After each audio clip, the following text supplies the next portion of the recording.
बिस्मिल्लाहिर्रहमानिर्रहीम। दरख्त और ऑर्गेनिक खेती। आज आपको सिखाएंगे कि किस तरह पौधे से एक नया पौधा तैयार किया जाता है। तो इस टेक्निक को एयर लेयरिंग कहते हैं। ये हमारा अनार का पौधा है और ये इसके ऊपर एयर लेयरिंग की गई है। सबसे पहले तो आपसे गुजारिश है कि जिस शाख को आपने पौधा तैयार करना है वो कम से कम 1 साल पुरानी हो। और इसका तरीक़ेकार ये है कि 1 इंच तक आपने उस शाख की छाल उतारनी है। छाल उतारने के बाद उसके ऊपर आपने शहद लगाना है।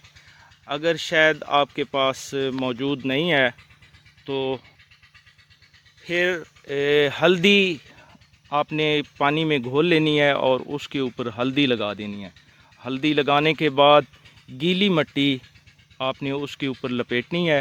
गीली मिट्टी लपेटने के बाद फिर आपने उसके ऊपर शापर लपेट देना है और ऊपर से बांध देना है। 20 दिनों के बाद इसको नीचे से काट के ऊपर से शापर उतार के नई जगह पे शिफ्ट कर देना है।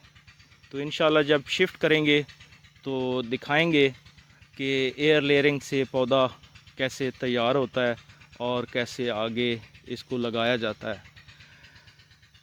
इसके साथ साथ गुजारिश ये है कि जैसे ही ये जो बड़ा पौधा है फल देगा तो जो एयर लेयरिंग से तैयार किया हुआ पौधा होता है वो भी इसी तरह फल देता है, यानी इंतज़ार नहीं करना पड़ता 2-3 साल तक के लिए। तो ये तरीक़ेकार होता है एयर लेयरिंग से पौधा तैयार करने का।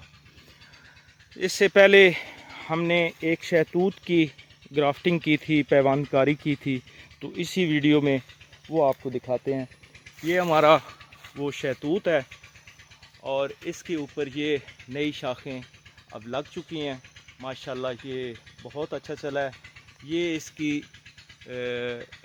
पैवानकारी की गई थी। तो ये देसी शहतूत है, उसके ऊपर ये जो शहतूत लगाया गया है ये वैरायटी है, अच्छी वैरायटी है। आपका बहुत शुक्रिया। दुआओं में याद रखिएगा। फ़ी अमान अल्लाह।